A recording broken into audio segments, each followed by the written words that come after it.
আসসালামু আলাইকুম রহমতুল্লাহ। কেমন আছো তোমরা সকলে? আশা করি আল্লাহ তাআলা অশেষ রহমতে ভালো আছো। তো আমি ইলিয়াস মুজাহিদ, আজকে তোমাদের সামনে কোষ রসায়ন নিয়ে ডিসকাশন করব। তো এখানে আমরা দেখতে পাচ্ছি যে কোষ রসায়ন দুইটা শব্দ। আমরা যদি শর্ট করে বলি যে এই অধ্যায়ে কী আলোচনা করছে, তাহলে সেটা হবে আজকের এই ভিডিওটা। তাহলে আজকের ভিডিওর পরে তুমি এই অধ্যায়ে কী আছে তার একটা আইডিয়া পাবা। অ্যান্ড আজকের এই ভিডিওতে তুলে ধরবো এই অধ্যায়ের হোল সামারি। তাহলে চলো শুরু করা যাক। তাহলে এখানে আমরা দুইটা ওয়ার্ড দেখতে পাচ্ছি, একটা হচ্ছে কোষ এবং রসায়ন। তাহলে কোষ বলতে কি বোঝাচ্ছে এবং রসায়ন বলতে কি বোঝাচ্ছে? দেখো, কোষ হচ্ছে কোষ কি? কোষ হচ্ছে একটা মানুষ বা একটা প্রাণী বেঁচে থাকতে চায়, রাইট? তো ওই মানুষ অথবা প্রাণীটা কি অসংখ্য কোষের সমন্বয়ে গঠিত, রাইট? এবার ওই প্রাণীটা বেঁচে থাকবে, বেঁচে থাকার জন্য যা থাকা দরকার সব কিছু এই কোষের ভিতরে রয়েছে। অর্থাৎ বলা যায় যদি কোষ জীবিত থাকে তাহলে ওই প্রাণীটা জীবিত, আর যদি কোষ মারা যায় তাহলে প্রাণীও মারা যাবে। ঠিক আছে?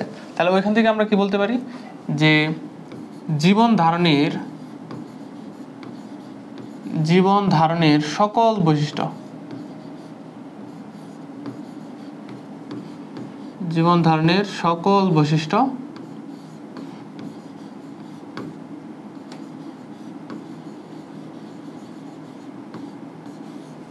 এতে রয়েছে।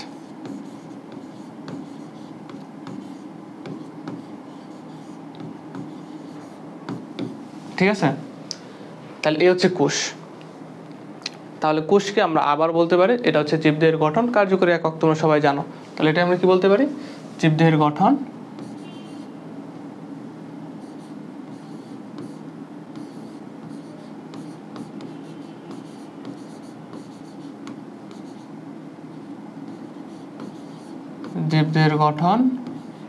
ও কার্যকরী একক।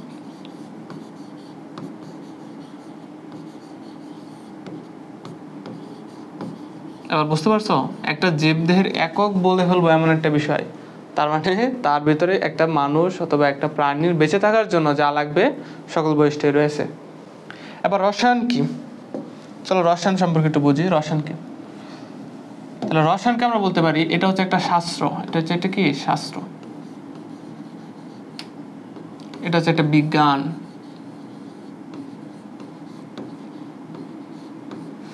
যেই শাস্ত্র বা বিজ্ঞান এর একটা মৌলিক অংশ হচ্ছে বিক্রিয়া, অর্থাৎ বিক্রিয়ার সমন্বয় হচ্ছে এটা করতে হবে।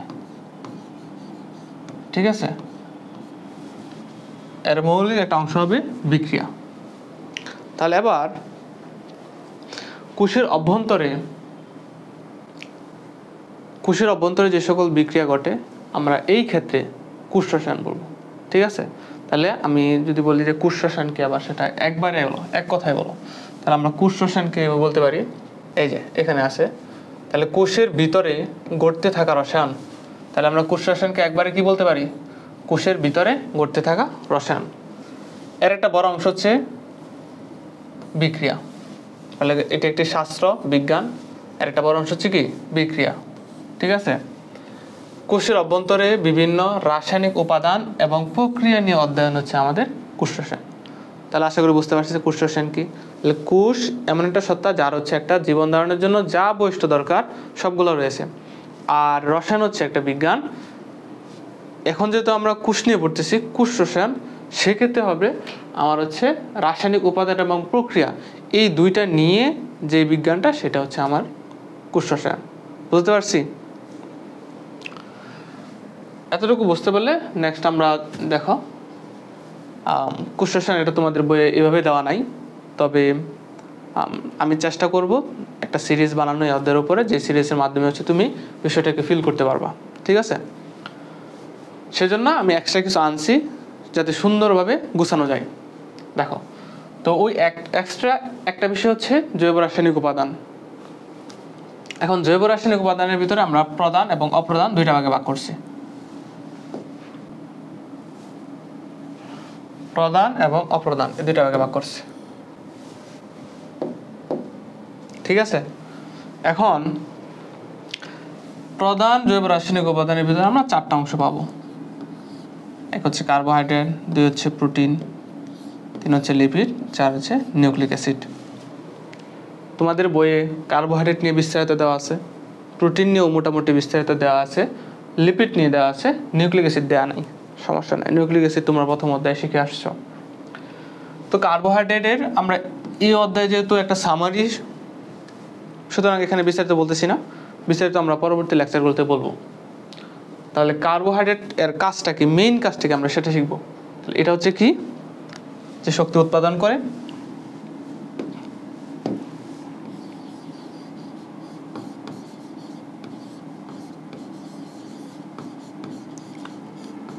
শক্তি উৎপাদন করে, প্লাস হচ্ছে কি শক্তিকে সংরক্ষণ করে, শক্তি সংরক্ষণ করে।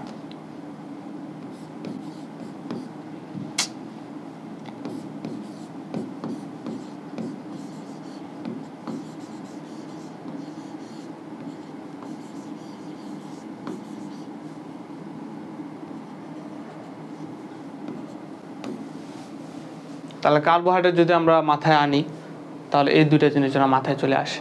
শক্তি কী করতেছে, উৎপাদন করতেছে, আবার শক্তি কী করতেছে, সঞ্চয় করতেছে। আচ্ছা, এখন এই শক্তি উৎপাদন সঞ্চয় এটা কিভাবে করে বোঝা লাগবে না? আমরা পরবর্তী অধ্যায়গুলোতে, মানে পরবর্তী লেকচারগুলোতে সেটা ভালো করে দেখব। এখন তোমাকে একটু শর্ট করে বলে দিই, আমরা কি খাই? কার্বোহাইড্রেট খাই। এখন কার্বোহাইড্রেট মেনলি আমরা হচ্ছে, সাপোজ তোমরা যেটা প্রতিদিন সবচেয়ে বেশি পরিমাণ খাচ্ছ সেটা হচ্ছে কি ভাত। তো ওই ভাতটা খাওয়ার পর কি হয়?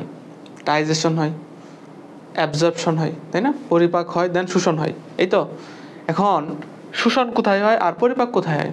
পরিপাক তো হচ্ছে তোমার প্রথম হচ্ছে পাকস্থলিতে, মুখে প্রথম কিছু পরিপাক হয়, তারপর পাকস্থলিতে, দেন হচ্ছে ক্ষুদ্রান্তে যায় পরিপাকটা মেনলি হয়। তো ওই পরিপাক হওয়ার পরে ওর একটা সরল ফর্ম আসে। সরল ফর্মটা কি? আমরা শর্করার ক্ষেত্রে সরল ফর্ম জানি, সেটা হচ্ছে কি গ্লুকোজ, তাই না? তো ওই গ্লুকোজটা তারপর হচ্ছে আমরা অ্যাবজর্পশন করি, শোষণ করি। এখন একটা কোষ, ওই কোষটা কি করতে পারে না, এই কার্বোহাইড্রেট সরাসরি গ্রহণ করতে পারে না। তাহলে কার্বোহাইড্রেটকে চেঞ্জ করে গ্লুকোজে নিতে হবে যেন ওই কোষটা সেটা গ্রহণ করতে পারে। ওকে, ঠিক আছে। তাহলে এবার হচ্ছে কোষটা যখন গ্রহণ করবে, ও কি করবে? প্রথমে হচ্ছে গ্লাইকোলাইসিস ঘটাবে। আমরা জানি যে সাইটোপ্লাজম এবং মাইটোকন্ড্রিয়া, এই দুইটার কম্বিনেশন হচ্ছে গ্লাইকোলাইসিস সংঘটিত হয়। তারপর গ্লাইকোলাইসিসের পরে আমরা কি পাই? এটিপি পাই না? ওই এটিপি, ঠিক আছে, ওই এটিপি কি? শক্তি। তাহলে শক্তি উৎপাদন করতেছে, তাহলে শক্তি উৎপাদন করতেছে এবং হচ্ছে সংরক্ষণ করতেছে। এখন ভাই সংরক্ষণ কিভাবে করে? আমরা যে খাবারটা খাই, যদি আমরা কোনো কাজ করি, তাহলে কিছু অংশ হচ্ছে ও শক্তিটা ব্যয় হয়ে যাচ্ছে, খাবার খাওয়ার পরে যে শক্তিটা উৎপন্ন হয়। এখন আমরা দেখো অনেক সময় কি হয়, অনেক সময় ধরে খাই না, লম্বা সময় ধরে খাই না, কিন্তু তখন আমরা কাজ করতে পারতেছি, তখন বলো যে তুমি তো খাচ্ছ না, তাহলে কাজটা কেমনে করতে পারতেছো? ওই যে শক্তিটা সঞ্চিত ছিল, ওই সঞ্চয় থেকে আস্তে আস্তে তুমি হচ্ছে কি করো? ব্যয় করতে থাকো। একটা সময় পরে, একটা লং টাইম পরে তুমি হচ্ছে কি আর শক্তি থাকে না, দেন তুমি কাজ করতে পারো না, তুমি হচ্ছে দুর্বল হয়ে যাও। তার মানে ওই স্টোরেজ ফর্ম থেকে হচ্ছে তোমার শক্তিটা আসে। তাহলে ও কি করে? শক্তি সঞ্চয় করে। এখন সঞ্চয় কোথায় করে? মেনলি হচ্ছে লিভারে করে, দেন কিছু হচ্ছে তোমার ফ্যাট আকারে শক্তির জমা রাখে, এটা হচ্ছে গ্লাইকোজেন আকারে জমা রাখে। আচ্ছা, তাহলে এটা আমরা পরবর্তীতে শিখবো, সমস্যা নেই, আপাতত এতটুকু শিখলে হচ্ছে। তাহলে এই হচ্ছে কার্বোহাইড্রেট। এরপর হচ্ছে প্রোটিন। এই প্রোটিন থেকে যখন প্রোটিন মাথায় শব্দ আসবে, তখন আমরা হুট করে একটা জিনিস ভাববো, সেই প্রোটিন হচ্ছে কি? প্রোটিন হচ্ছে এনজাইম হিসেবে কাজ করে। এই জিনিসটা একটু মাথায় রাখো, দরকার আছে এই অধ্যায়ের জন্য। এনজাইম হিসেবে কাজ করে,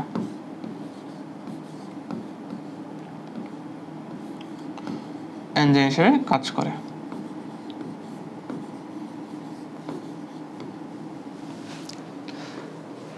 তারপরেও আরেকটা মেইন ও সম্পর্কে কথা আছে, সেটা হচ্ছে কোষের কাঠামো গঠন করে। সে হচ্ছে কি করে?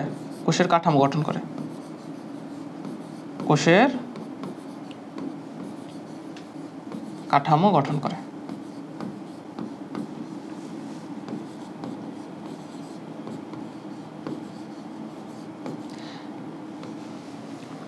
ঠিক আছে, তাহলে এই প্রোটিন সম্পর্কে দুটো জিনিস শিখবা। এবার প্রোটিন কি শক্তি দেয় কি না? শক্তি দেয়, তবে এটা একটু ভিন্ন সময় শক্তি দেয়, এটা আমরা পরবর্তীতে বলবো, সমস্যা নাই। এই লিপিড কি করে? লিপিড হচ্ছে কোষ ঝিল্লি গঠনে সহায়তা করে। কি করে?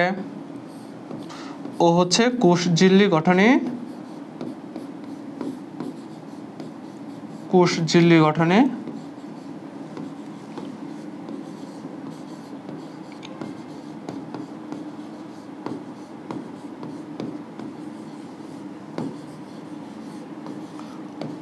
এক হচ্ছে ও কোষঝিল্লি গঠনে সহায়তা করে, দ্বিতীয়ত হচ্ছে ও কি করে শক্তি সঞ্চয় করে, ও হচ্ছে শক্তি সঞ্চয় করে।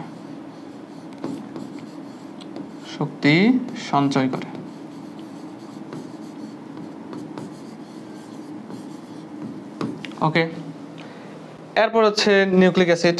তো নিউক্লিক অ্যাসিড তো আমরা সবাই জানি, ও কি করে নিউক্লিক অ্যাসিড জেনেটিক বস্তু স্থানান্তর করে, তাই না? তাহলে সে কি করবে, জেনেটিক তথ্য বহন করে।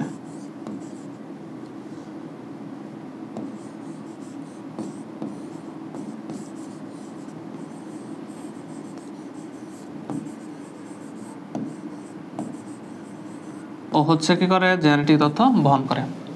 তাহলে এই আমার হচ্ছে প্রধান যেই জৈব রাসায়নিক উপাদান আছে চারটা, ওই চারটার হচ্ছে মেইন কথা। এখন এগুলা কি, আমি শব্দ শোনার সাথে সাথে যেন এগুলো বলতে পারি, ঠিক আছে?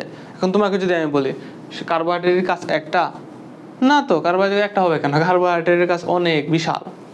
এখন বিশালের মধ্যেই তোমাকে যদি বলি যে এত কিছু দরকার নাই, তুমি একটা বলো, ওই একটা তোমাকে এটাই বলতে হবে, মাথায় থাকবে? তার মানে এগুলো হচ্ছে মেইন কাজ, ওর মেইন কাজ এটা। আচ্ছা, এ হচ্ছে আমার প্রধান গেল। এবার হচ্ছে অপ্রধান। অপ্রধানে কি আছে, এনজাইম আছে। তো এনজাইম কি করে, এনজাইম সম্পর্কে একটা তথ্য জানো, সেটা হচ্ছে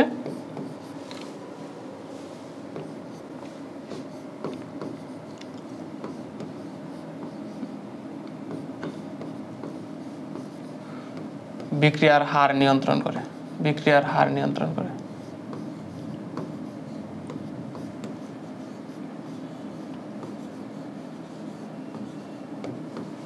ঠিক আছে, তাহলে এনজাইম হচ্ছে কি বিক্রিয়ার হার নিয়ন্ত্রণ করে।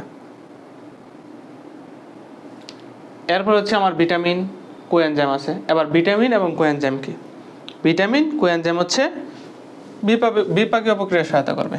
বিপাকীয় প্রক্রিয়ায় সহায়তা করবে।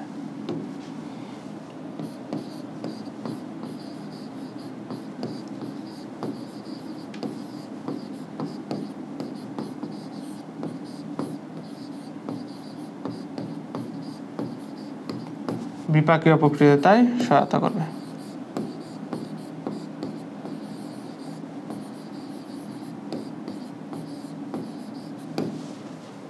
আচ্ছা, এরপর হচ্ছে হরমোন, তারপর হচ্ছে পলিমার। হরমোন সম্পর্কে একটা তথ্য যে জানো, সেটা হচ্ছে কি হরমোন হচ্ছে তোমার কোষের কার্যক্রম নিয়ন্ত্রণ করে।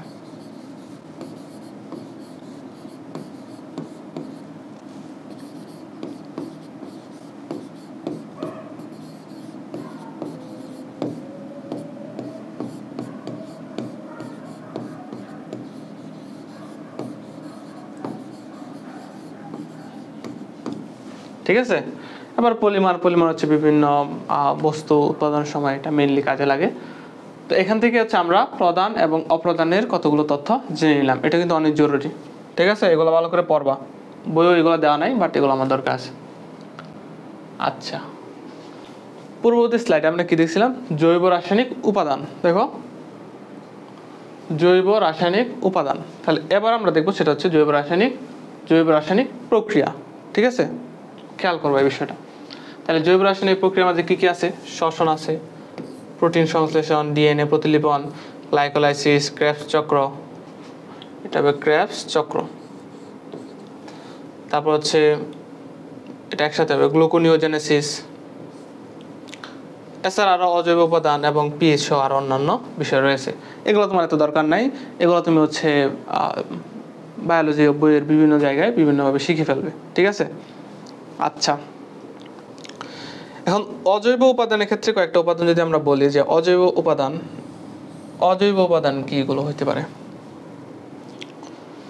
এখানে হচ্ছে থাকতে পারে লবণ, থাকতে পারে হচ্ছে পানি,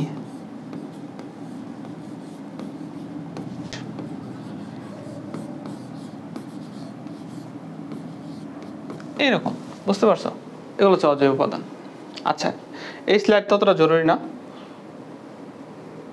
এবার হচ্ছে তাহলে চলো আমরা হচ্ছে এতক্ষণ যে ইগুলো দেখলাম, যে কার্বোহাইড্রেট, প্রোটিন, তারপর হচ্ছে লিপিড, এখন ওই সবগুলারই আলাদা আলাদা একটু শর্টকাট জানি, খুব বেশি না, যতটুকু না বললেই না। যেমন হচ্ছে প্রথম ছিল হচ্ছে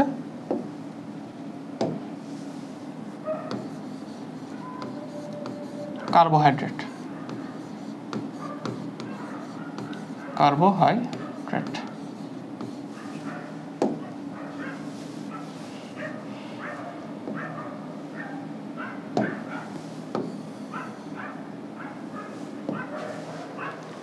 আচ্ছা, এই কার্বোহাইড্রেট থেকে তোমাদের বইয়ে যেটা দেওয়া আছে সেটা হচ্ছে প্রথমে একটা বলছে একটা অনুপাত হচ্ছে কি CH এবং O, এই অনুপাতটা দিচ্ছে 1:1, 1:1. আসলে এটা কতটা সত্য? উত্তর হচ্ছে এটা পুরোপুরি সত্য না। পুরোপুরি সত্য না। কেন সত্য না? কার্বোহাইড্রেটের অনেকগুলো ক্লাসিফিকেশন আছে। অনেকগুলো ক্লাসিফিকেশনের ভিতরে একটা ক্লাসিফিকেশন, সেটা হচ্ছে আমরা মনোস্যাকারাইড। ওই মনোস্যাকারাইডের ক্ষেত্রে আমরা হচ্ছে এটাকে ট্রু ধরতে পারি, ঠিক আছে? তাহলে এটা যদি আমরা বলি শুধু কার্বোহাইড্রেটের মানে এটা একটা গঠন এরকম মেনটেন করবে, উত্তর হচ্ছে এটা ভুল হবে। কারণ আমরা ডাইস্যাকারাইডের ক্ষেত্রে যদি দেখি, সেটা হচ্ছে কি ডাইস্যাকারাইড আমরা জানি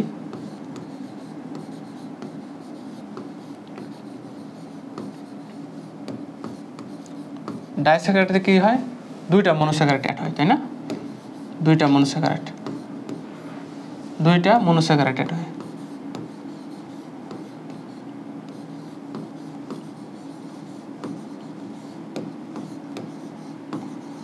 দুইটা মনোস্যাকারাইডের সংমিশ্রণে হয় কি ডাইস্যাকারাইড। আচ্ছা, এখন দুইটা মনোস্যাকারাইড যখন অ্যাড হয় তখন হয়ে যায় কি একটা পানির অণু বের হয়ে যায়। এটা কি হয়ে যায়? পানির অণু বের হয়ে যায়। এখন পানির অণু যদি বের হয়ে যায় তাহলে কি এই তোমার 1:1 মেনটেন করবে? উত্তর হচ্ছে করবে না। আচ্ছা, তাহলে এমন একটা ব্যতিক্রম কি, সেটা হচ্ছে সুক্রোজ। সেটা হচ্ছে কি সুক্রোজ, একটা ডাইস্যাকারাইড, সেটা হচ্ছে সুক্রোজ।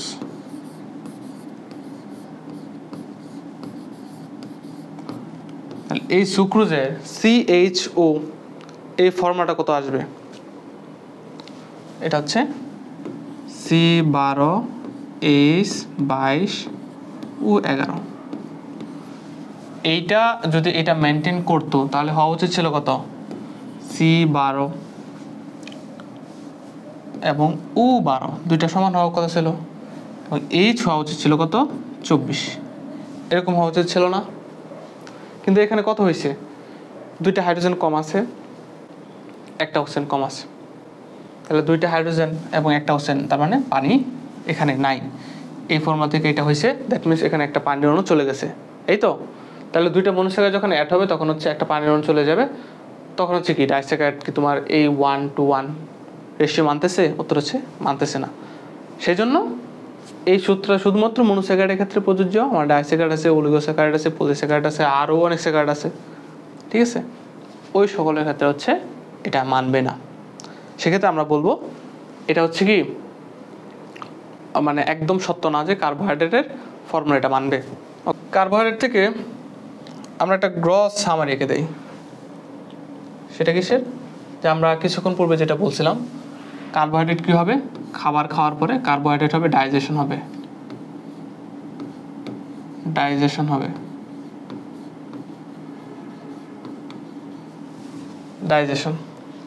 ডাইজেশনের পরে কি হবে? অ্যাবজর্পশন হবে।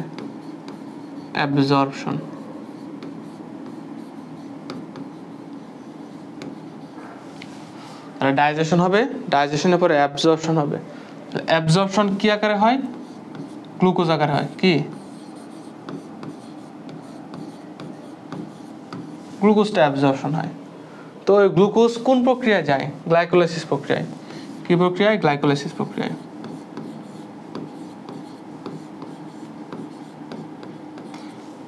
গ্লাইকোলাইসিস প্রক্রিয়া কি হয়? এটিপি উৎপন্ন হয়। এই এটিপি হচ্ছে কি? এনার্জি। এই এটিপি হচ্ছে কি? এনার্জি। তাহলে মনে রাখতে পারবা না? সহজ। আচ্ছা, এখন এখান থেকে আরেকটা জিনিস দেখো, যে আমরা তো বললাম হচ্ছে 1 to 1 মেনটেন করলে সেটা কি হয়ে যায়? কার্বোহাইড্রেট হয়ে যায়। এখন এমন কিছু যৌগ আছে যেগুলো 1 to 1 মেনটেন করে, 1 to 1 মেনটেন করে, বাট তারা হচ্ছে কি না? কার্বোহাইড্রেট না। যেমন হচ্ছে কি আমরা বলতে পারি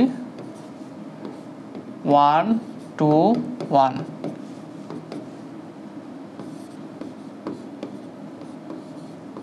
রেশিও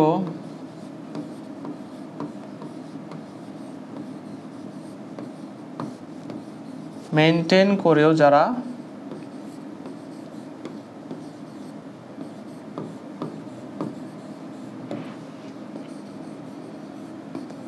কার্বোহাইড্রেট নয়, এটা তোমাদের পরীক্ষায় আসে এমসিকিউতে।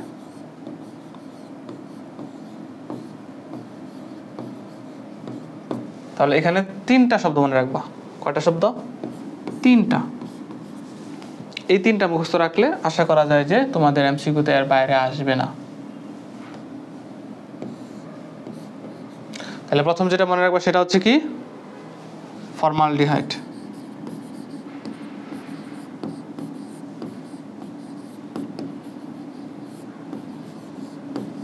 তাহলে এটা কি একটা অ্যালডিহাইড যৌগ, রাইট? HCHO, এটা হচ্ছে ফর্মালডিহাইড, HCHO। এবং এটা কি হচ্ছে না? 1 to 1। দেখো, কার্বন একটা, হাইড্রোজেন 2টা, অক্সিজেন একটা, বাট সে কি নাই? কার্বোহাইড্রেট নয়। মাথায় থাকবে। তারপর হচ্ছে অ্যাসিটিক অ্যাসিড। 2 নাম্বার যে দেখবা সেটা হচ্ছে acetic acid.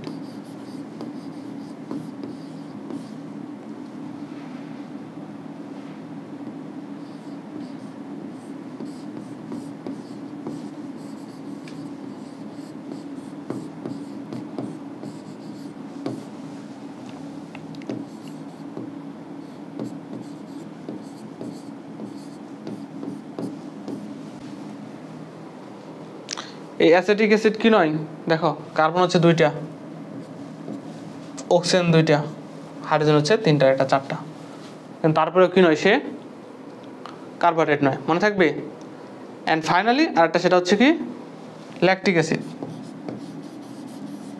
Lactic acid, lactic acid, এটাও কি নয়? এটাও কার্বোহাইড্রেট নয়। তাহলে ফর্মুলা কি?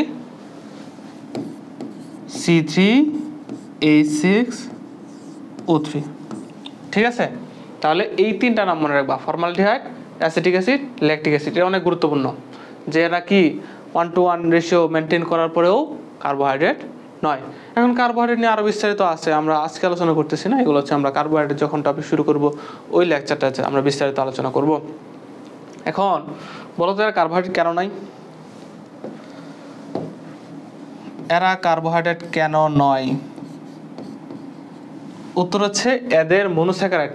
দেখো, সকল কার্বোহাইড্রেট একসময় মনোস্যাকারাইড থাকে। তো এদের মনোস্যাকারাইড কি হয়? মনোস্যাকারাইডগুলোর মধ্যে গ্লাইকোসাইডিক বন্ড নাই। গ্লাইকোসাইডিক বন্ড নাই। গ্লাইকোসাইডিক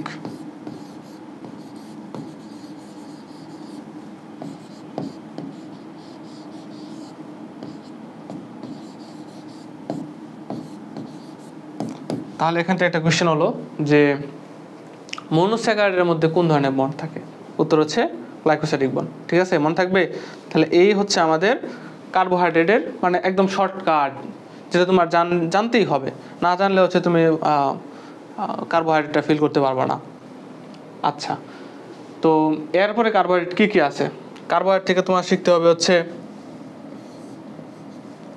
কার্বোহাইড্রেট কিছু বৈশিষ্ট্য রয়েছে, ওই কার্বোহাইড্রেটের বৈশিষ্ট্য শিখবা।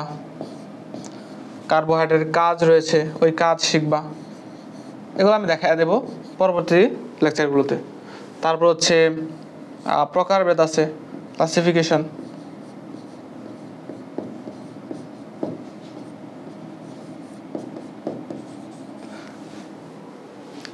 এরপর হচ্ছে ক্লাসিফিকেশনের ভিতরে অনেকগুলা শব্দ আসবে, যেমন হচ্ছে গ্লুকোজ আসবে, ফ্রুক্টোজ আসবে, স্টার্চ আসবে, গ্লাইকোজেন আসবে। তাদের কাজ বৈশিষ্ট্য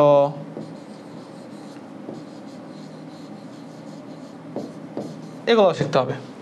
ঠিক আছে, এগুলো আমরা পরবর্তী আলোচনা করব। তাহলে আজকে আমরা এতটুকু জানলেই হচ্ছে। ফাইন। তাহলে এই হচ্ছে কার্বোহাইড্রেট ছিল। এবার আমরা একটু প্রোটিন নিয়ে জানি। প্রোটিন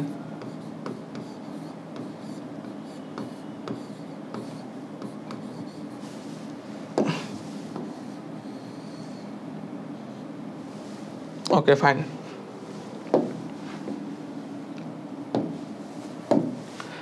এই প্রোটিন যখন শুনবো তখন কয়েকটা বিষয় মাথায় রাখতে হবে।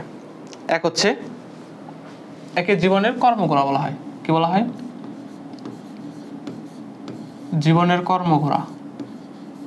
জীবনের কর্মঘোড়া বা ওয়ার্ক হর্স অণু।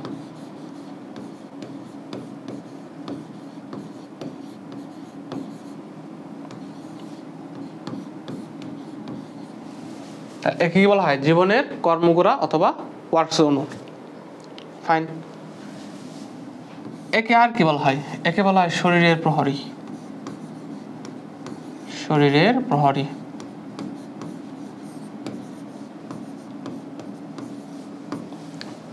আচ্ছা, একে কি আর কিছু নামে ডাকা যায়?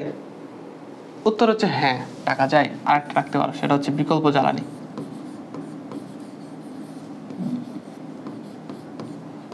বিকল্প জ্বালানি। তাহলে একে আমরা বিকল্প জ্বালানি বলেও বলতে পারি। এবার কেন, হোয়াই, কেন এটাকে বিকল্প জ্বালানি বলছি? এর উত্তরটাকে আমি অলরেডি বলে ফেলছি। সেটা হচ্ছে যখন কার্বোহাইড্রেট, যখন ফ্যাট, কি বললাম? যখন কার্বোহাইড্রেট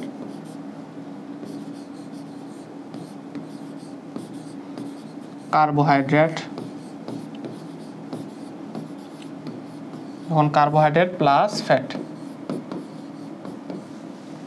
কার্বোহাইড্রেট এবং ফ্যাট তাদের উভয়ের সংমিশ্রণ যখন শক্তি উৎপাদন করে ব্যর্থ হয়, শক্তি উৎপাদনে ব্যর্থ হয়,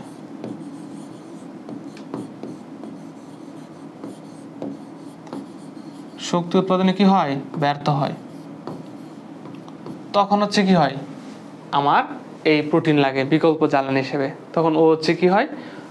শক্তি দেয়। ঠিক আছে, সেজন্য সেটাকে আমরা বলছি হচ্ছে কি বিকল্প জ্বালানি। এখন তুমি বলো যে এটা কোন প্রক্রিয়ায় শক্তি দেয়? কার্বোহাইড্রেট তো আমরা গ্লাইকোলাইসিস প্রক্রিয়ায় শক্তি দেয়, সেটা দেখেছি। তাহলে এটা কি হইতে পারে? পাবো তো, তোমরা তো পারো। তাহলে এইটা শক্তি দেওয়ার প্রক্রিয়া হচ্ছে গ্লুকোনিওজেনেসিস। কি? গ্লুকোনিওজেনেসিস। কেন? দেখো, দেখাই দিচ্ছি। প্রোটিন হচ্ছে কি?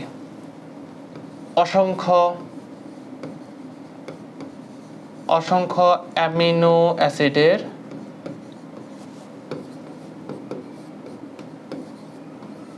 Polymer, right?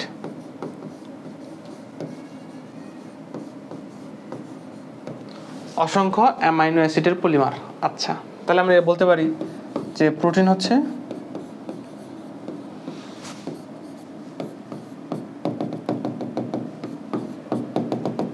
এরকম অসংখ্য অ্যামাইনো অ্যাসিডের সমন্বয়ে গঠিত। এখন এই অ্যামাইনো অ্যাসিড হচ্ছে প্রোটিনের শর্ট ফর্ম বা সরল ফর্ম।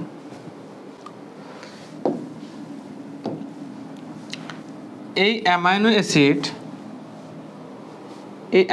থেকে আমরা হচ্ছে কি উৎপাদন করি? শক্তি উৎপাদন করি।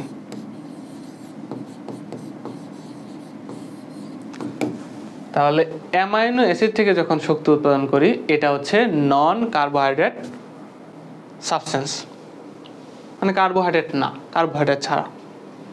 তাহলে এইখানে যে প্রক্রিয়াটা, সেই প্রক্রিয়ার নাম হচ্ছে গ্লুকোনিওজেনেসিস। দেখো শব্দগুলো পড়ছো, এটা পাবা কোথায়? পরিপাক ও শোষণ অধ্যায়। পরিপাক ও শোষণ অধ্যায়ে তোমার হচ্ছে যকৃতের সঞ্চয় ভূমিকা, যকৃতের বিপাকীয় ভূমিকা, এই দুইটা টপিক যখন ভালো করে পড়বা তখন হচ্ছে গ্লুকোনিওজেনেসিস, গ্লাইকোলাইসিস, তারপরে আরও যে সকল এরকম সিসযুক্ত জেনেসিসযুক্ত শব্দ আছে সেগুলো হচ্ছে এখানে মোটামুটিভাবে ব্যাখ্যা দেওয়া আছে। তাহলে অ্যামাইনো অ্যাসিড থেকে আমরা শক্তি উৎপাদন করতেছি, এটা হচ্ছে গ্লুকোনিওজেনেসিস প্রক্রিয়ায়। অ্যান্ড যখন হচ্ছে আমার কার্বোহাইড্রেট এবং ফ্যাট শক্তি উৎপাদন করতে ব্যর্থ হয়। আচ্ছা, তাহলে বিকল্প জ্বালানি গেল। এবার আসছে তাহলে শরীরের প্রহরী বলা হয় কেন, হোয়াই? দেখো কারা শরীরের প্রহরী? যারা হচ্ছে আমার বডিকে সেফ রাখে, তাই তো? তাহলে এখানে বডিকে সেফ রাখতেছে কি? আমরা জানি অ্যান্টিবডি। কি অ্যান্টিবডি হচ্ছে শরীরকে সেফ রাখে। তাহলে তারা হচ্ছে কি অ্যান্টিবডি প্রোডাকশন দিচ্ছে। প্রোটিন কি অ্যান্টিবডি উৎপাদন করে।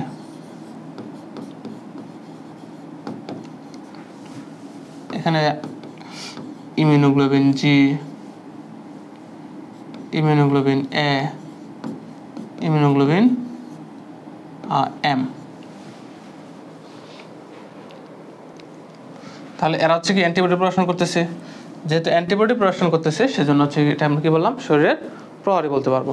ঠিক আছে, এখন আমাদের যে মেইন একটা শব্দ ছিল সেটা হচ্ছে আমরা কি যে একে কর্মকরা বলতাম, ওয়ার্কার্স। নো, এখন একে কর্মকরা কেন বলতাম, হোয়াই? কারণ হচ্ছে ওইগুলাই আমরা এই দেখো এখানে যা ব্যাখ্যা করছিলাম, এই যে প্রোটিন সম্পর্কে, যে এনজাইম হিসেবে কাজ করতেছে আর হচ্ছে কোষের কাঠামো গঠন করতেছে।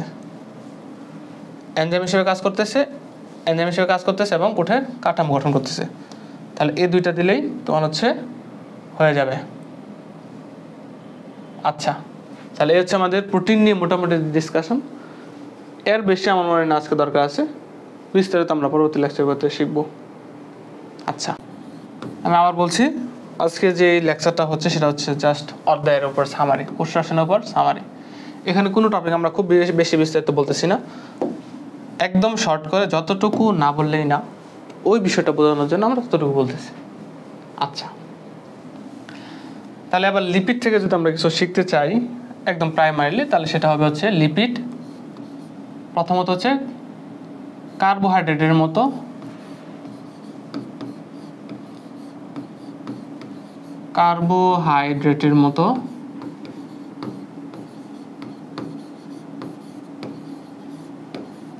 CHO দিয়ে গঠিত।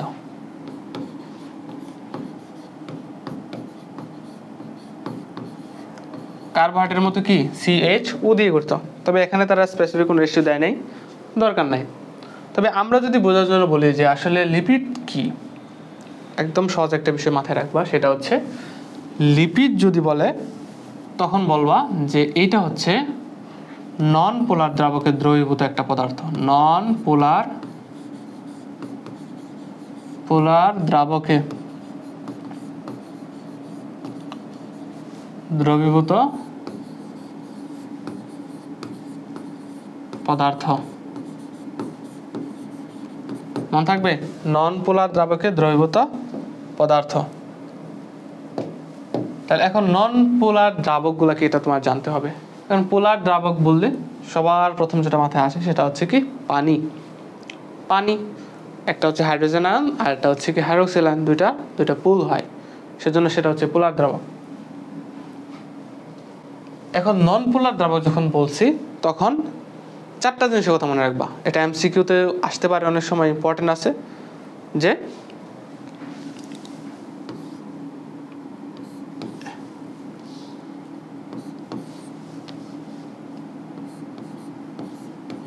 ইথার, অ্যালকোহল,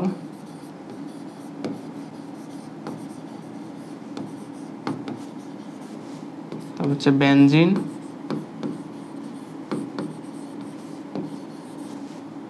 তারপর হচ্ছে ক্লোরোফর্ম।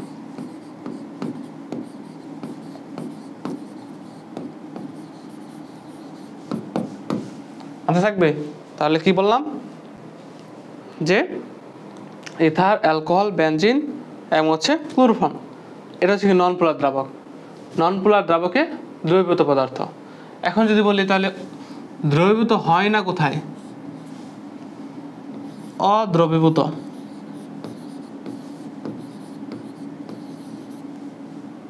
অদ্রবীভূত পোলার দ্রাবক, পোলার দ্রাবক। ঠিক আছে, প্রথম হচ্ছে কি নন পোলার দ্রাবকে দ্রবীভূত হবে, আর পানিতে অথবা এতে দ্রবীভূত হবে না।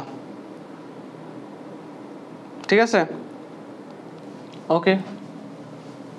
এখন লিপিড থেকে যদি আরেকটু কিছু বলতে চাই, আর একটু কোনো, তাহলে সেটা কি হবে, সেটা হচ্ছে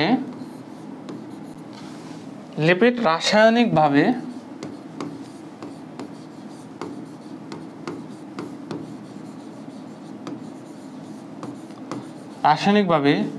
অ্যালকোহল ও জৈব অ্যাসিড, অ্যালকোহল এবং জৈব অ্যাসিডে এস্টার, অ্যালকোহল এবং জৈব অ্যাসিডের কি এস্টার। দেখো এই হচ্ছে অ্যালকোহল আর প্লাস হচ্ছে আমরা জৈব অ্যাসিড।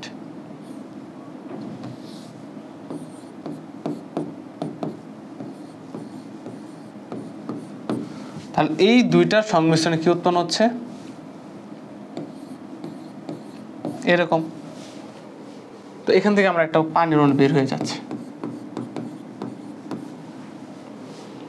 এখান থেকে হচ্ছে আমার একটা পানির অণু বের হয়ে যাচ্ছে। তখন আমার যে ফর্মটা থাকছে এটা হচ্ছে মেইনলি আমার ইয়েতে থাকে, লিপিডে থাকে। বুঝতে পারছো? তাহলে লিপিড থেকে হচ্ছে এসি শর্টকাট, এর বেশি আমরা পরবর্তী লেকচারগুলোতে দেখব। Okay fine.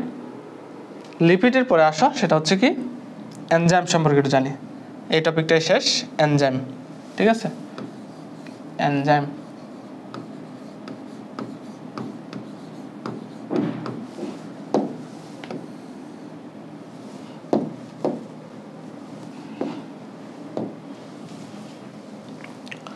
আচ্ছা, তাহলে এনজাইম শব্দটা বললে আমরা দুইটা জিনিস মনে রাখবো, একটা হচ্ছে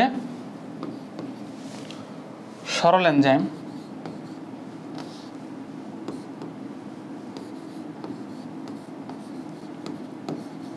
সরল এনজাইম, আর এটা হচ্ছে যুগ্ম এনজাইম। সরল আর এটা হচ্ছে যুগ্ম। আচ্ছা, সরল এনজাইম কি? সরল এনজাইম হচ্ছে যে এনজাইমে কেবলমাত্র প্রোটিন থাকবে, কেবলমাত্র কি থাকবে, কেবল প্রোটিন থাকবে, তাহলে সেটা হবে কি সরল এনজাইম। আর যুগ্ম এনজাইমে কি হবে, protein plus non protein, non protein,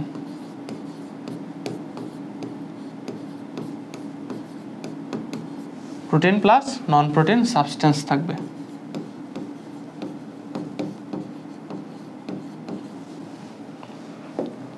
ওকে,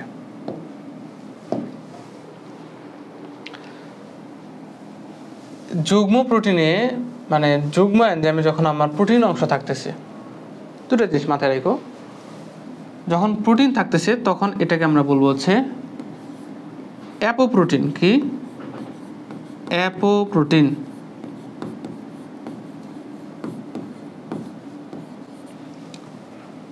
আর যখন নন প্রোটিন সাবস্টেন্স থাকতেছে তখন সেটা বলা হচ্ছে প্রোস্থেটিক গ্রুপ। কি? Prosthetic, prosthetic group, prosthetic group. আচ্ছা, তোমাকে সহজ করে বলি এখানে যে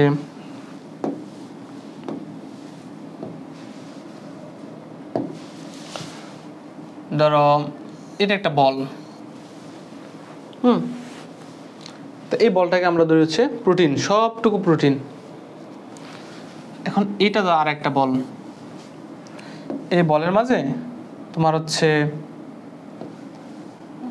এই অংশ হচ্ছে ধরো অন্য একটা অংশ, সম্পূর্ণ অংশটা হচ্ছে প্রোটিন, আর এই ছোট্ট একটা অংশ যেটা আমরা গাঢ় করে দিছি, এই যে অংশটুকু, এই অংশ হচ্ছে তোমার নন প্রোটিন সাবস্টেন্স। এটা কি? Non protein substance. আচ্ছা, এই নন প্রোটিন সাবস্টেন্সের ক্ষেত্রে দুটা জিনিস হইতে পারে, এটাকে আমরা প্রস্থেটিক গ্রুপ বলি। তাহলে প্রস্থেটিক গ্রুপ হবে কি, এই অংশটুকু। এবার এই প্রস্থেটিক গ্রুপে আমরা দেখো, প্রস্থেটিক গ্রুপকে আমরা আলাদা করে ফেলবো কিভাবে? এই অংশটিকে আমরা ভাগ করি, দুইটা অংশে ভাগ করলাম। তাহলে উপরে একটা কালার ইউজ করলাম, আমি ধরো এই একটা কালার ইউজ করছি,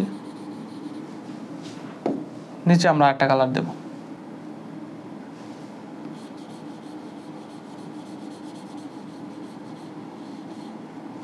ঠিক আছে, তাহলে আমরা এই প্রস্থেটিক সাবস্টেন্স বা প্রস্থেটিক গ্রুপকে আমরা দুইটা অংশে ভাগ করছি।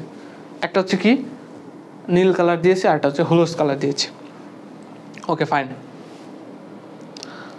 তাহলে আমরা ধরি এই অংশটা যেটা নীল অংশ বা আসমানি অংশ, সেটাকে ধরি হচ্ছে আমরা ধরো মেটাল মেটাল মেটাল, আর এই হলুদ অংশকে সেটাকে ধরি আমরা হচ্ছে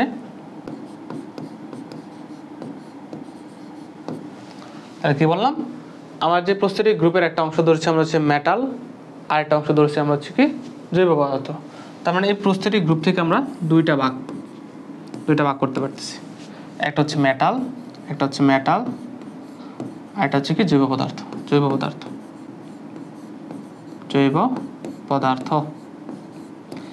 এখন যদি মেটাল হয়, ওই প্রস্থেটিক গ্রুপটা মেটাল হয়, তখন সেটাকে আমরা বলবো হচ্ছে কোফ্যাক্টর। যদি মেটাল হয় সেটাকে কি বলবো, কোফ্যাক্টর। যদি এই অংশটুকু এই যে অংশটুকু কি হয়, যদি মেটাল হয়, তখন সেটাকে আমরা বলবো হচ্ছে কি কোফ্যাক্টর।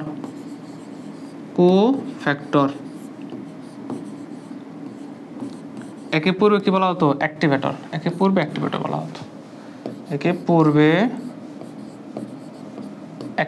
হতো। এখন কি বলা হয়, এখন কোফ্যাক্টর বলা হয়। ঠিক আছে, একে পূর্বে কোফ্যাক্টর, পূর্বে অ্যাক্টিভেটর বলা হতো। এখন কোফ্যাক্টরগুলো কি কি আছে? কোফ্যাক্টরের মাঝে হচ্ছে এই যে এরকম আয়রন 2+, ম্যাঙ্গানিজ 2+, এরকম পদার্থগুলো থাকবে।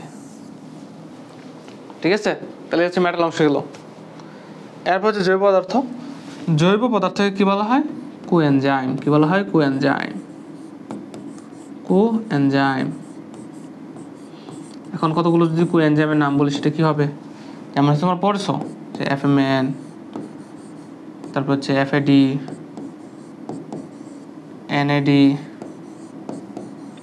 NAD2H, এইরকম। তাহলে আমরা হচ্ছে যুগ্ম প্রোটিন বা প্রোটিন ছাড়াও অন্য একটা অংশ থাকবে। প্রোটিন থাকতেছে, নন প্রোটিন সাবস্টেন্স থাকতেছে। যে অংশটা প্রোটিন সেটা হচ্ছে অ্যাপোপ্রোটিন, আর নন প্রোটিন সাবস্টেন্স সেটাকে আমরা হচ্ছে প্রস্থেটিক গ্রুপ।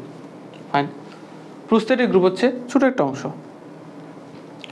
ওই প্রস্থেটিক গ্রুপকে আমরা দুইটা ভাগ করছি। একটা হচ্ছে থাকতে পারে মেটাল, থাকতে পারে হচ্ছে জৈব পদার্থ থাকতে পারে।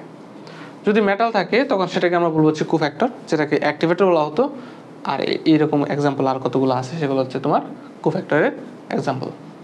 আর জৈব পদার্থকে আমরা তখন সেটাকে বলবো হচ্ছে কোএনজাইম। আর কোএনজাইম হচ্ছে এরকম আরো অনেকগুলো পদার্থ আছে, এগুলো কয়েকটা দেখলেই হচ্ছে।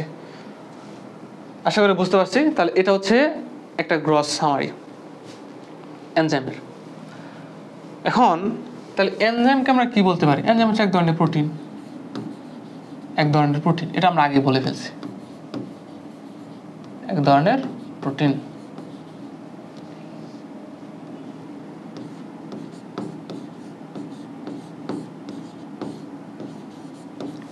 ঠিক আছে, এবং এই এনজাইমটা কি হয়, বিক্রিয়ায় ব্যবহৃত হয়।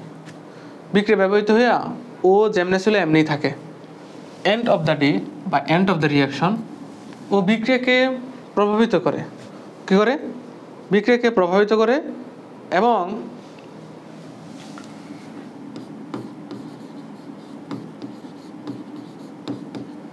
বিক্রিয়াকে প্রভাবিত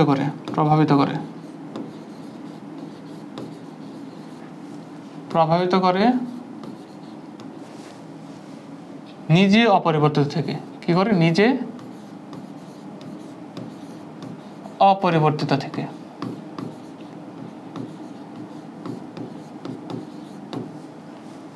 নিজে অপরিবর্তিত থেকে। ঠিক আছে, এটা অন্যতম একটা গুণ যে ও বিক্রিয়াকে প্রভাবিত করতেছে, বিক্রিয়া হার বাড়বে বা কমবে এরকম ওর হাত আছে, কিন্তু এন্ড অফ দ্য ডে ও যেরকম ছিল সেরকমই থাকে। বুঝতে পারছো? আচ্ছা, যদি এই এনজাইমটা বিক্রিয়ার ক্ষেত্রে খুব কম পরিমাণ ব্যবহৃত হয় বাট ও হচ্ছে যা কি করে এরকম হয়, তাহলে সেক্ষেত্রে এটাকে আমরা কি বলতে পারি? এটাকে আমরা আদর করে একটা নাম দিতে পারি, সেটা হচ্ছে এটাকে আমরা বলবো অনুঘটক, জৈব অনুঘটক, জৈব অনুঘটক। তাহলে এটাকে আমরা জৈব অনুঘটক বলতে পারি। ঠিক আছে, ওকে। আশা করি মোটামুটি এনজাইম সম্পর্কে যতটুকু দরকার ততটুকু বলতে পারছি। আজকে যেহেতু অধ্যায়ের সামারিতে অবশ্যই সব আলোচনা হবে না, তবে এই অধ্যায়ে যা আছে ওই বড় বড় টপিকগুলোর এমন কিছু বলছি কথাও, যে কথাগুলো তোমার হচ্ছে জানা দরকার। এটাই সামারি। ক্লাসকে পর্যন্তই, দেখা হচ্ছে নেক্সট একটা ভিডিওতে এর পরবর্তী লেকচার নিয়ে। সে পর্যন্ত ভালো থেকো, সুস্থ থেকো। আসসালামু আলাইকুম।